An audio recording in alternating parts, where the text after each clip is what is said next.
Good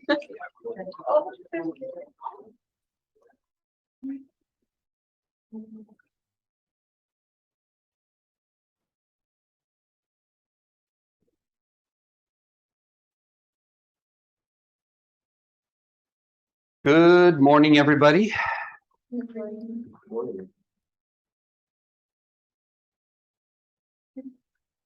Missing 3 people.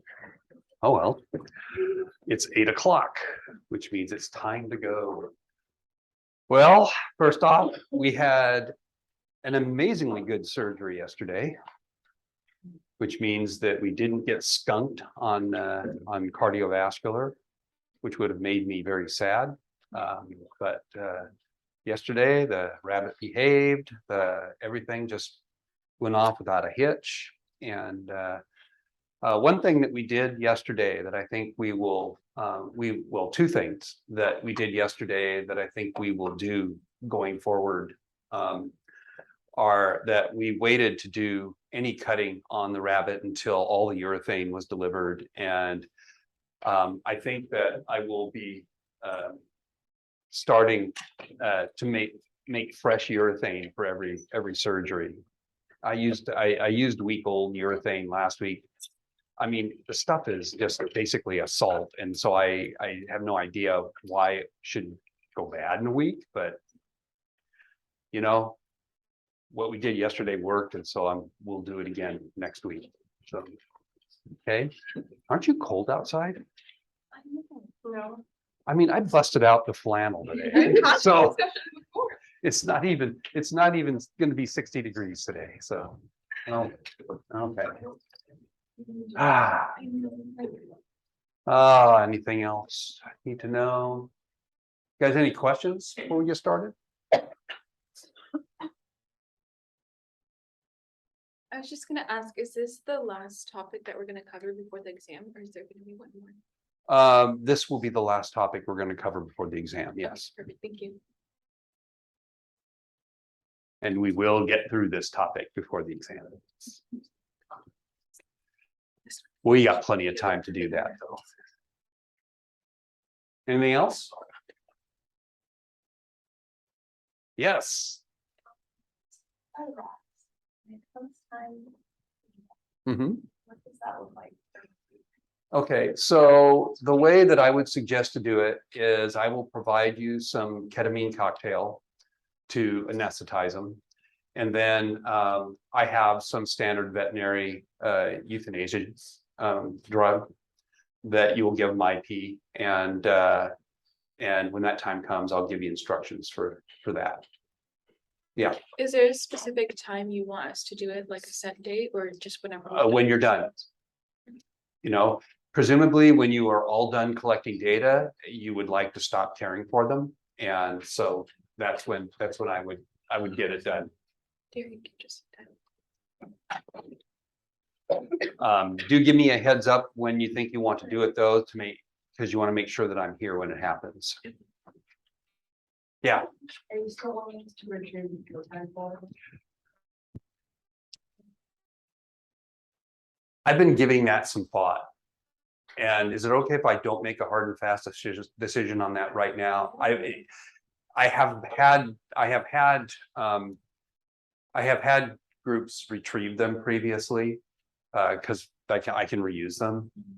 But I'm trying to decide whether to just make that a cost of doing business. The pit tags, I mean, they're $13 a piece, so it's not like they're grossly expensive or anything like that. And I'm actually going back, giving thought to putting them into the abdomen next year to get a more accurate core body temperature reading. And in which case I wouldn't retrieve them at all. And so I may remove that need for you to do it this year, because it's just an extra thing for you to do. And maybe, you know, when we do practice surgeries, students can retrieve a few of them. So next year. Anything else? So other things that you will need to do when you do euthanize your rats is they will need to be sealed individually in gallon-sized Ziploc bags. And then you need to write on those bags what their condition was so that we don't take any surgical hypothyroids and use them for a thyroid practice surgery, because they would have a little trouble finding their thyroid. So. Anything else? It is Friday, and we are at the end of week 8. Next week is week 9. It's just flying, isn't it? Cool. All righty, should we talk a little cardiovascular system?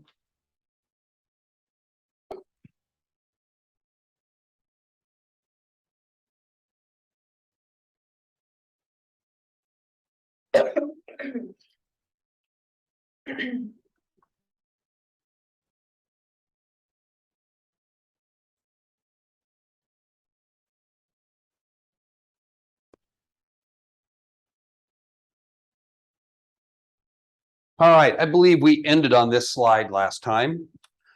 We were talking about how the sympathetic arm of the autonomic nervous system upregulates the availability of CAMP, which speeds up the frequency of depolarization of the SA node.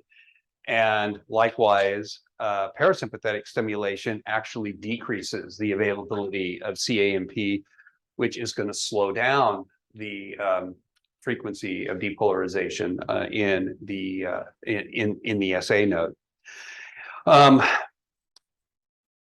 Andrew, I think it was last time, asked, why does conduction rate slow down in the AV node?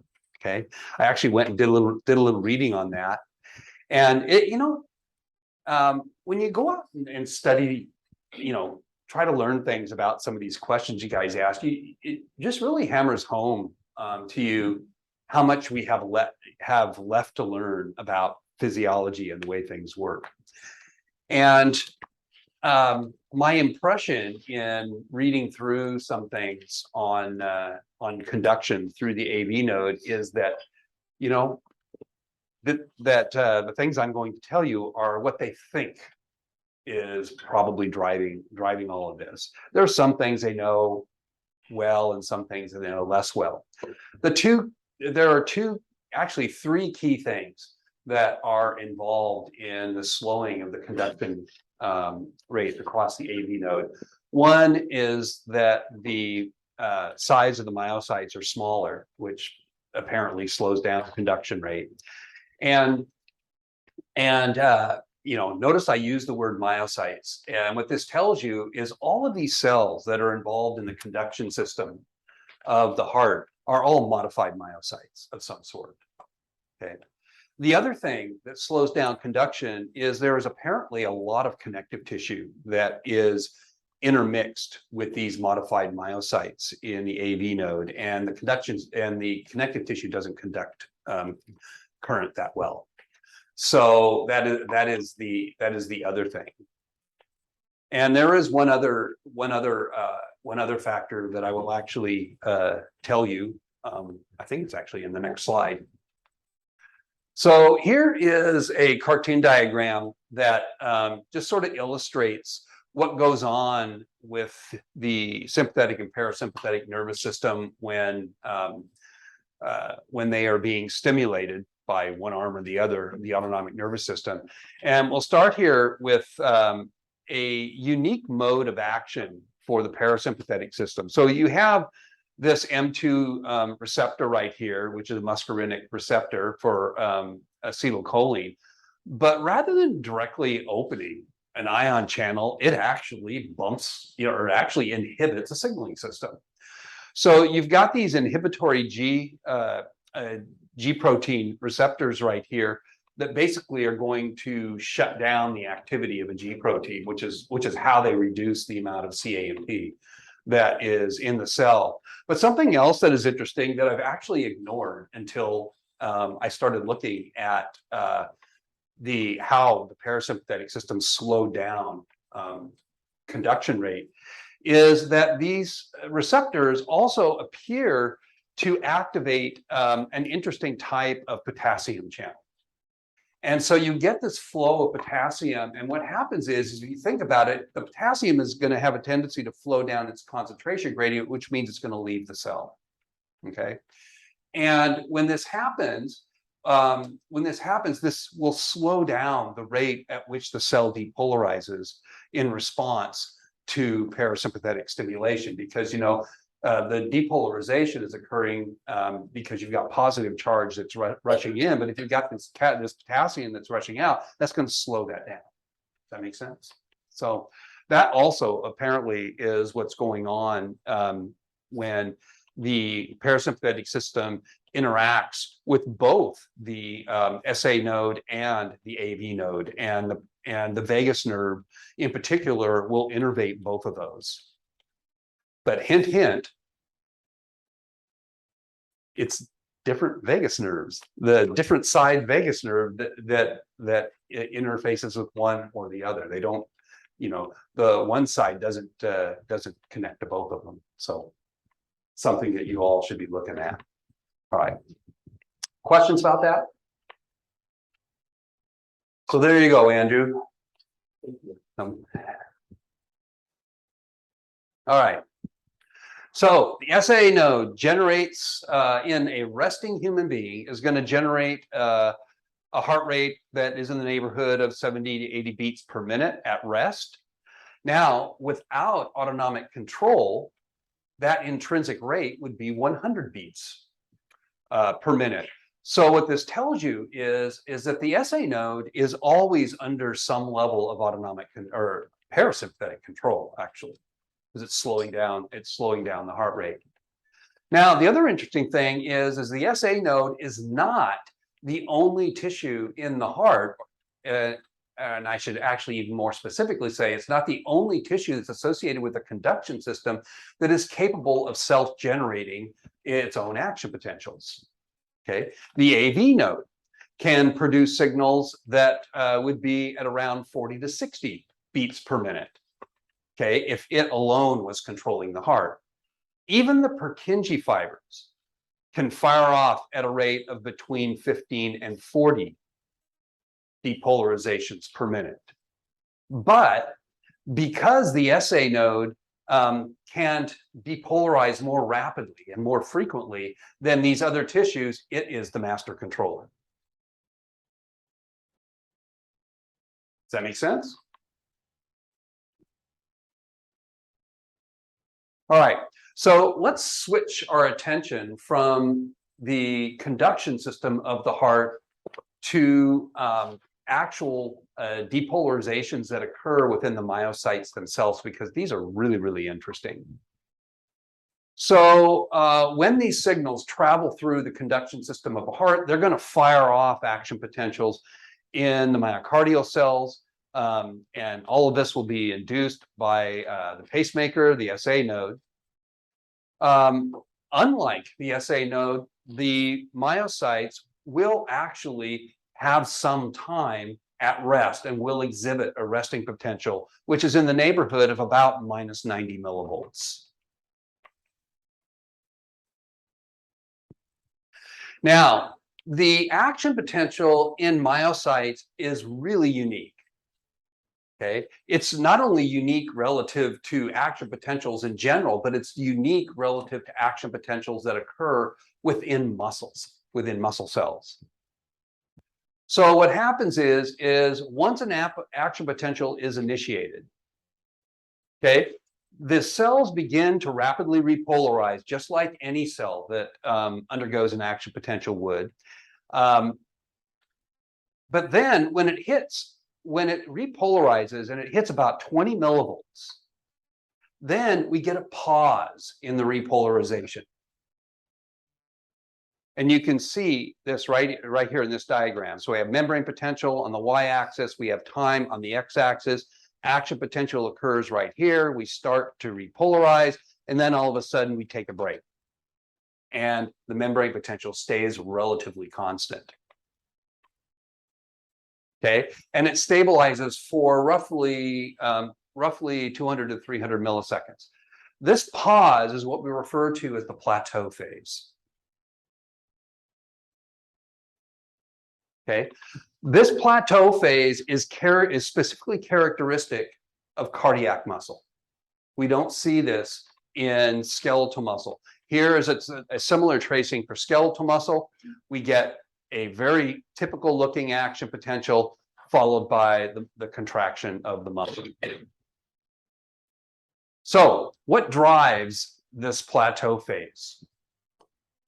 So the plateau phase, so actually, let me first start by saying that the action potential in the myocytes, unlike the SA node, is driven by sodium.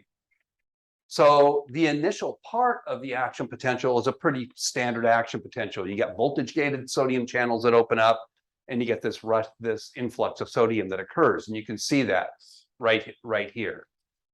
Okay, if we look on this lower graph right here, it plots the membrane permeability of the important ions that are involved. And again, this green line here is for sodium. You can see looks very action potential-like. Get this rapid rise and peak in sodium, and then a rapid decline.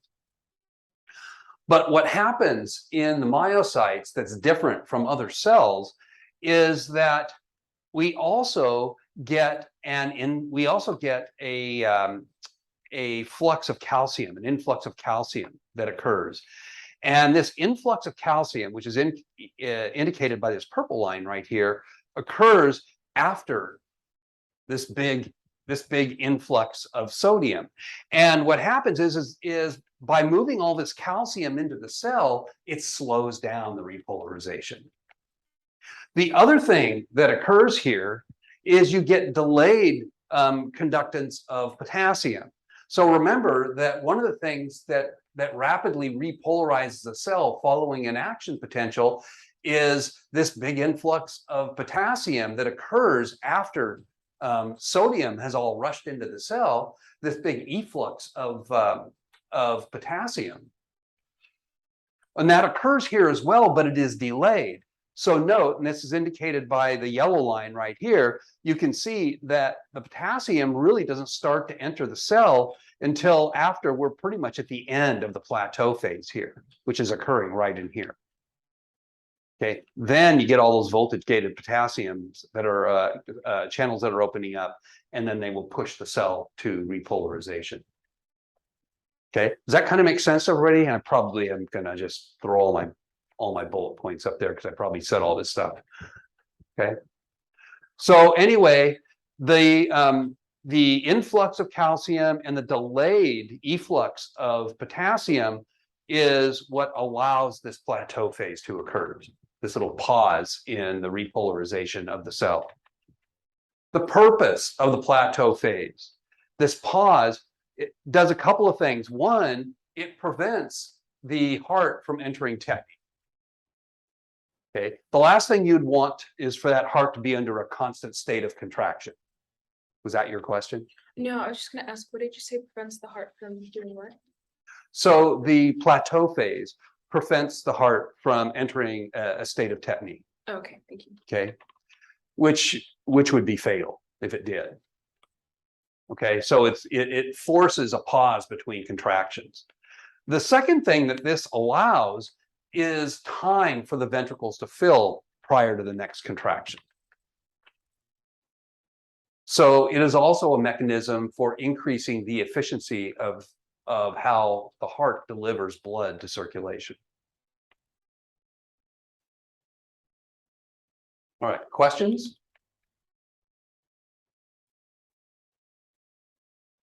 A lot of cool stuff going on here, huh? Now, I've talked about plateau phase with respect to the ventricular myocytes primarily, because that's where this is more important. But some hint of a plateau phase can be found in any type of myocyte that you look at. And so here are tracings of depolarizations of myocytes in a variety of different places in the heart, clear up to the SA node even. And, if you look at this with a sharp eye, you can sort of see a hint of a plateau phase, even up here in the atrium, although it is very pronounced when you get down into the ventricles where it's more important.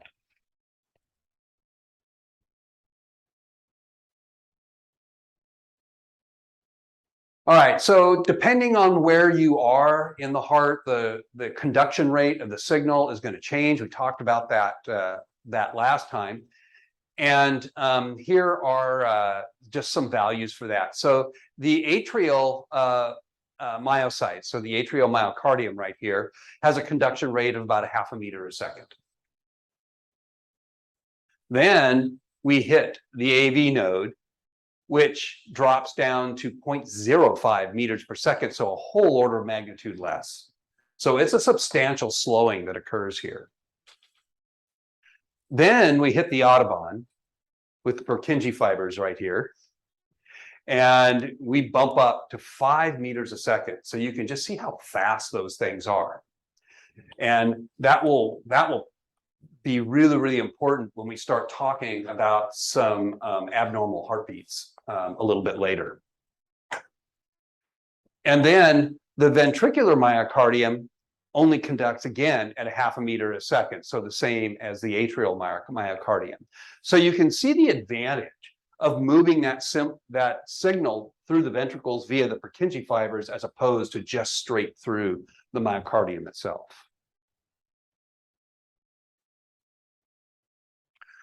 All right, ECGs, electrocardiograms. One of these things that we measure in our rabbits, although the ones we measure in our rabbits are not as detailed as what we're seeing here, because we use basically a 3-lead ECG. These are usually collected off of a 12-lead ECG, which gets you much more precision. But the ECG is very useful in understanding, simple things like the health of the heart, because it is a visual representation of how signals travel through the heart. And a little bit later, when we start talking about things like myocardial infarction, we'll look and see how events like that can impact what an ECG looks like. Okay. And in fact, I never told you my heart story, did I? Oh, we got to do that.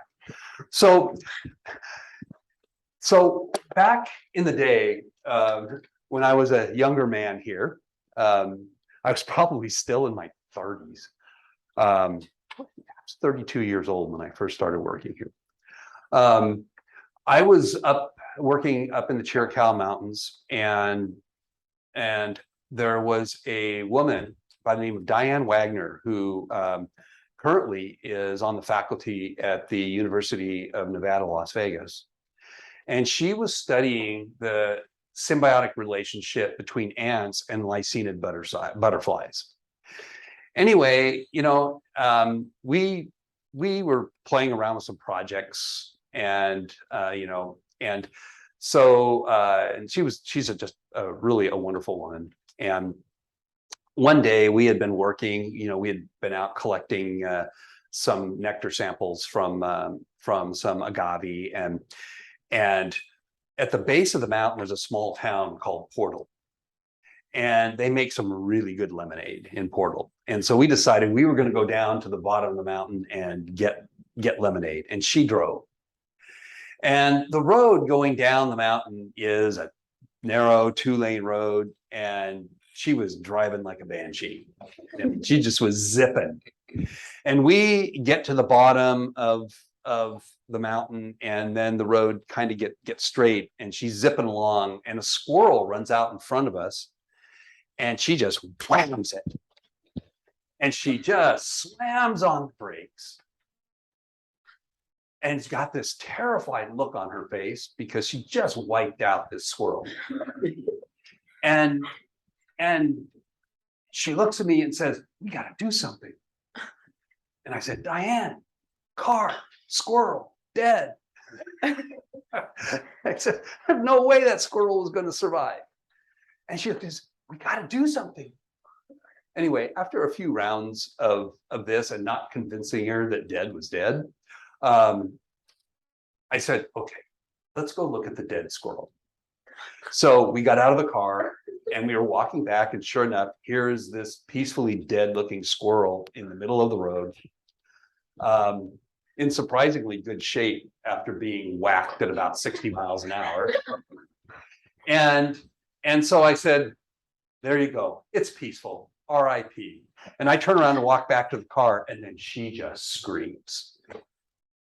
I turn around and said, Diane, what's the matter? And she's pointing at the ground. And so I walked back over there, and about a foot away from the squirrel is its heart, still beating. Oh my God. Is that out of Edgar Allan Poe or what? You know? So that is my illustration that heart did not need that squirrel to contract.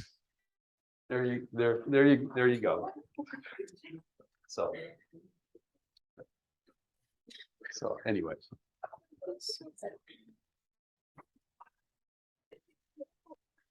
Okay, back to ECGs. At some point, and I don't remember exactly when it is going to be, but I think it'll be, I don't know that I'll get to it today, but probably next time, I will actually show you my last ECG, because it created quite a stir. But I'll save that story for when we get to that. Okay. All right. So what does an ECG tell us? Well, in a standard ECG, we have a P wave, a QRS complex, and a T wave. The P wave is representative of the atrial depolarization. Okay, so we get a little bump when the atria depolarizes. The QRS complex is the largest characteristic of the ECG, because that's when the ventricles, these big heart muscles, contract. And so you get a really big signal for that. Now, the other thing that occurs at this point is atrial repolarization. But the ventricular contraction is such a big signal that it just wipes that out. You don't see it. Okay. And then finally, the T wave is repolarization of the ventricles. Now, does the shape of the T wave puzzle anybody?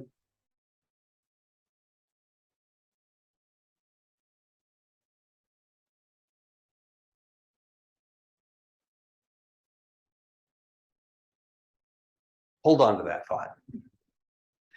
Here, this is just a cartoon diagram which kind of illustrates what's going on in the heart at each point of an ECG right here. So you see the start of the signal. So the SA node is firing off here. So you're just starting to get a little signal here. It pretty much instantaneously spreads across the atria. So you get that P wave right there. And then the signal is picked up by the AV node and transmitted down the Purkinje system to the ventricles. So we start to get that signal right here, and then boom, the ventricles contract. We get the whole QRS complex, and then the ventricles relax, okay, and repolarize. So then we finish it off. All right. So the odd thing about the P wave is that even though it is a repolarization, it's still an upward deflection, whereas you would actually expect it to be a downward, to deflect downwards as a repolarization. But the reason why it deflects upwards has everything to do with the placement of the electrodes in an ECG. Okay. And what happens is that when depolarization occurs, the signal is traveling in the direction of the red arrow here. But when repolarization occurs, the signal travels in the opposite direction. So it's traveling away from what would be the positive electrode for this. And so it is actually interpreted as a depolarizing signal by the positive electrode. And that's why it deflects upwards. It's kind of backwards. Okay. So anyway, that's why. I'm sure that that will be your fact of the day, right?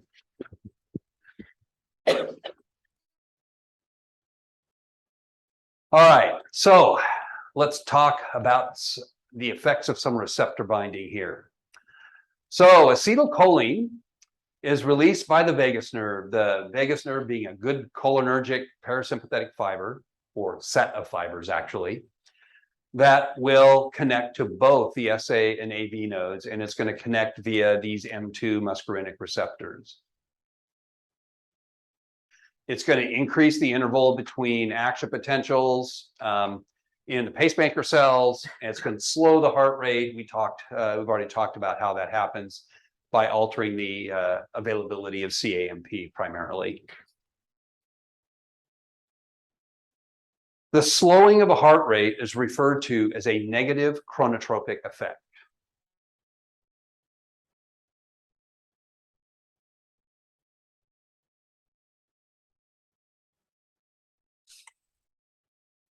Okay. The other thing that acetylcholine does is it slows transmission of the signal at the AV node. When we slow AV transmission of the signal, we refer to that as a negative dromotropic effect.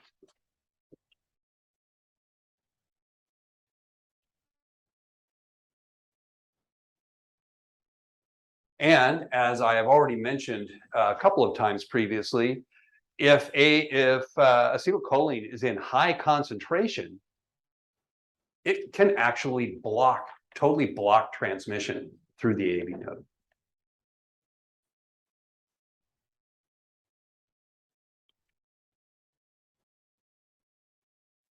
On the flip side of this, sympathetic stimulation involving epinephrine or norepinephrine, they will speed up heart rate and also increase the strength of contraction. So epinephrine and norepinephrine exhibit a positive chronotropic effect. And their effect on contraction strength, and this is primarily associated with the ventricles, is what we refer to as a positive inotropic effect. Now, something interesting here is well, you remember when we first started talking about the parasympathetic and sympathetic nervous system, we talked about how the sympathetic system really innervates more things than the parasympathetic system does. This is one of those cases because the sympathetic system will innervate the ventricular walls and play a role in increasing contractile strength. The parasympathetic system has no influence on contractile strength, so it doesn't influence that at all.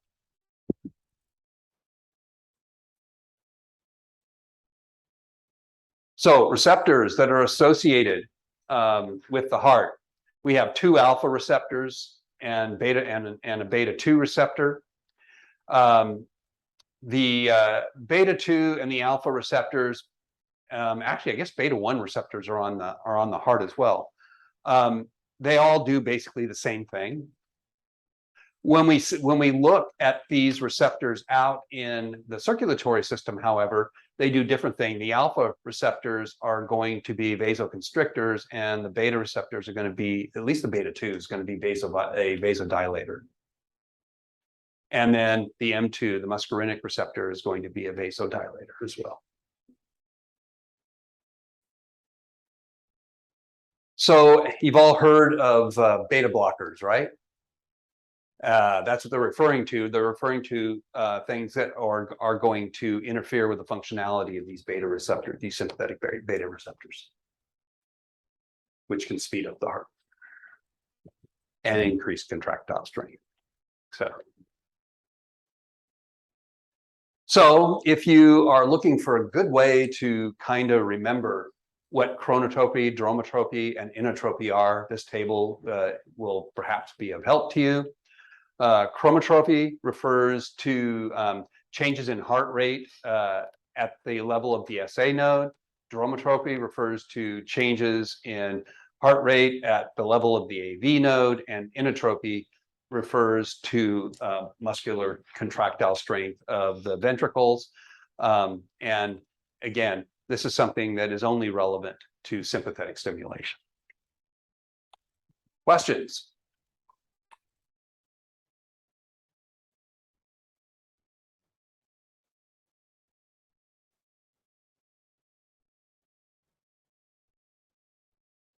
Yeah. This is from a couple slides back, but the difference in conduction speed between the different fibers, is that a function of like the number of channels there are in the fibers themselves? Well, is this relevant when we were talking about how things slow at the AV node? Yeah. For the AV node in particular, it's a case of structure and then different channel makeup or different channel activation.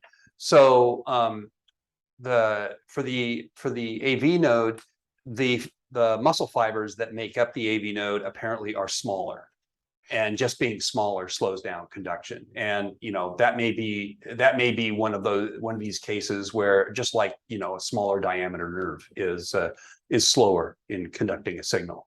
And so that may be what's driving that. Also, the abundance of connective tissue that is binding all of that together. And the connective tissue itself is not a conductor. So that also slows down conduction. But then there were those potassium channels that acetylcholine opens up, and that's not the case with sympathetic stimulation, because they don't influence those channels. But for slowing conduction, those potassium channels are going to make it harder for the cell to depolarize quickly. So that also will influence conduction rate. I think what is driving the high conduction rate in Purkinje fibers, I honestly don't know. Maybe that's something else I need to go explore, because I didn't explore that. I didn't even think to go explore that. Because Purkinje fibers are actually really small. I mean, they're the micro wiring of the they're sort of like the capillary level of the wiring that is permeating the walls of the muscle. So I honestly don't know why that speeds up. Now you've given me another task to do. So that probably wasn't a very satisfactory answer to your question, but it's the best I can do right now. Yeah. Can you re-explain negative chronotropic effect? It is slowing of heart rate at the level of the SA node.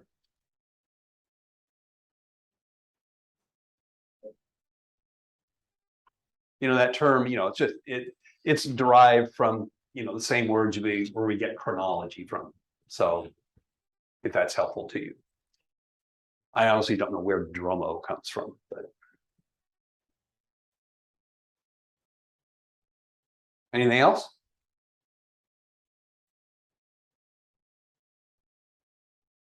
All right, this slide is pretty much review, so we can just kind of bop through it quickly. But all this is basically saying is that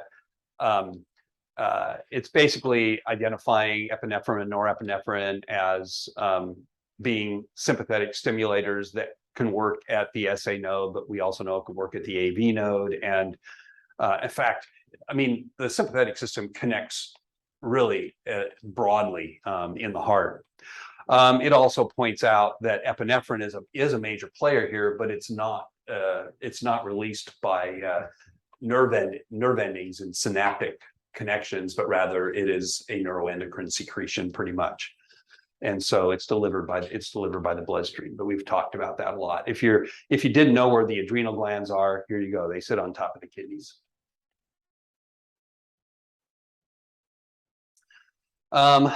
This may or may not be helpful, but I threw it in. It is one of those little flow charts that comes out of the human phys text. But basically, it's just illustrating. It's illustrating the things that result in increased cardiac output in response to sympathetic stimulation. So you get, an increase in the activity of the sympathetic nerves, a decrease in the activity of the parasympathetic nerves.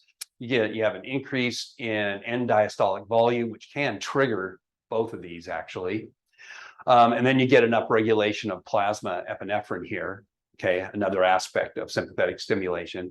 And the end result of this is an increase both in stroke volume, the amount of blood that is pumped out of the heart each time the ventricles contract, and an increase in heart rate. And the result of that is going to be increased cardiac output. And increased cardiac output is equal to stroke volume times heart rate. So there you go. Did that make sense to everybody? All right. So the rest of our time, we're going to look at a series of ECG tracings and talk about normal and abnormal things. And we'll start off with the normal. So you've all probably heard the term normal sinus rhythm. And a normal sinus rhythm basically represents a normal ECG tracing where the heart rate is between 60 and 100 beats per minute in humans. This is at rest. Okay. And as we said multiple times, that average is roughly around 70 beats per minute for somebody who's healthy. Okay. So everything is going to be compared to that. Sinus bradycardia. Sinus bradycardia is the case when you have a normal sinus rhythm, in other words, a very normal looking ECG, where the heart rate drops below 60 beats per minute. Now, the thing about sinus bradycardia is it can be totally normal. Any runners in here? Are you a runner? What's your heart rate? I don't know. It's usually resting like 59 or something. Okay, so it's not very, very. But I've had runners, and typically distance runners are the best. That have had heart rates that are in the 30s, often in the 40s, and because you get an upregulation of parasympathetic control when you are very well conditioned in that way. Other things that can sinus bradycardia can be totally normal. It can be caused by some pathological conditions as well. There is a condition called carotid sinus syndrome, the one experiment that we bypassed because we missed that yesterday. So in the carotid sinus, which is an expanded area where your carotids kind of dump into, there are a series of baroreceptors that will help regulate blood pressure. And so if you have baroreceptors that are really, really sensitive, then what it does is it creates this perpetual situation where your body thinks it's being bombarded by high blood pressure. And so it's going to initiate a lot of parasympathetic activity in order to tone that down. And so you will end up with a low heart rate because your vagus is just going to be kind of going nuts. So anyway, whereas in normal sinus rhythm, you have an interval between QRS complexes of about 1 second. Here in sinus bradycardia, that interval would be greater than 1 second. All right. Beta blockers. So this is why I pointed that out on this previous slide. If you're taking beta blocking drugs, that also could cause a sinus bradycardia as well, because you are basically hampering sympathetic control. Okay, the flip side of this is sinus tachycardia. Okay, tachy means fast. And this is a case where heart rate is greater than 100 beats per minute, but the ECG is otherwise normal. So in this case, the interval between QRS complexes is going to be less than 1 second. Lots of things can cause this. Fever. So when you're ill, your heart rate will tend to be a little faster because an increase in body temperature will increase the excitability of the SA node. Anything that causes sympathetic stimulation, like exercise, will result in sinus tachycardia.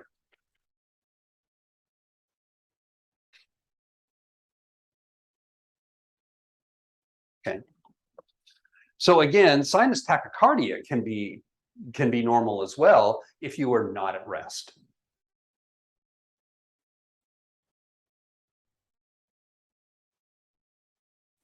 Okay, let's get to some fun ones now. Ectopic beats. So an ectopic beat is a depolarization in the heart that originates someplace other than the SA node, like someplace where it's not supposed to. And this extra location of a depolarization is what we refer to as an ectopic focus. And so as you might imagine, that when you've got an ectopic focus somewhere on the heart, you're going to have a depolarization that is occurring out of sync with the natural depolarization that's generated by the SA node. And as you might imagine, that can really mess up what's going on in the heart. Lots of things can cause this. So if you have some localized ischemia, which means absence of blood flow to tissues, which means tissues are going to have a low oxygen level, this can cause it. So you might see something like that that's occurring as somebody who perhaps building up for a heart attack, right? Drugs can cause this, and something as simple as caffeine can drive these occasionally. I don't know how common that is. If you were to develop some calcified plaques on your heart, and this is related to the next one, just physical contact. So if somebody is doing, if you're having open heart surgery and you accidentally get touched by some sort of a probe or something, then that could initiate an ectopic beat. So there are a lot of things that that can generate these things to occur.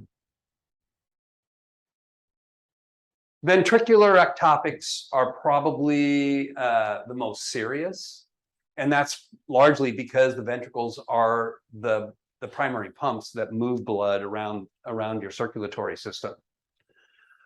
So here is a case where when you get a ventricular ectopic, what happens is the spread of the depolarization wave is actually, in this case, going to be traveling through the myocardium instead of his Purkinje system. So that is potentially problematic. Why? What's the difference between spreading the signal in those two different places? Huh? It's slower. Yeah, the conduction rate through the myocardium is an order of magnitude slower than it is through his Purkinje system. So that means is you're going to get a slower contraction, and you end up with these broad deformed QRS complexes. And so, so if we look at this, we have 5 normal beats that are identified, and then we have 3 ventricular ectopics that are identified here, and they just look wonky.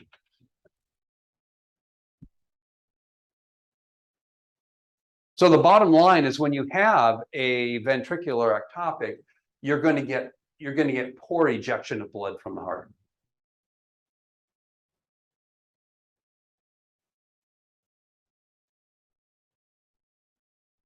The worst one of these, and we'll probably finish on this today, is fibrillation. So fibrillation is a rapid but uncoordinated beating of the heart. And you can tell from the ECG here that this looks nothing like sinus rhythm. The worst case of fibrillation is, of course, ventricular fibrillation. And that's because, you've got different places in the ventricles that are contracting at different times. The ventricles really are doing no work. So no blood is moving during ventricular fibrillation. The shorthand name for this is VFib. And I used to tell my story. Tell a story about a show I used to watch, but it was made so long before you guys were ever even a twinkle in your parents' eye that it doesn't make any sense to you guys anymore. So probably one of the greatest biomedical inventions of all time was the electrical defibrillator. Can't even say it, defibrillator. And what defibrillation does is it basically is going to send a current, a high voltage current through the entire heart at one time. And then what this does is it is going to basically it's going to depolarize and make all of your myocardial cells, it's going to put them refractory all at the same time so that when they recover from that, they are ready for the SA node to resume control. And so here you can see what a tracing would look like here. Here you can see some ventricular fibrillation that's going on. You can see the shock right here that occurs, and then the resumption of a normal sinus rhythm. We actually have one of these attached to the wall in the hall out here.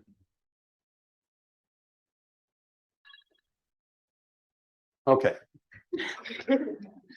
Since Andrew had just told me it's time to quit, we will call it a day. Any questions? All righty. Everybody have a really good weekend.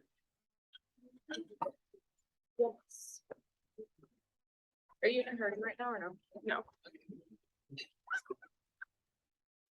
No, it's just the lab. Just put it in the lab. Yeah, I can do that.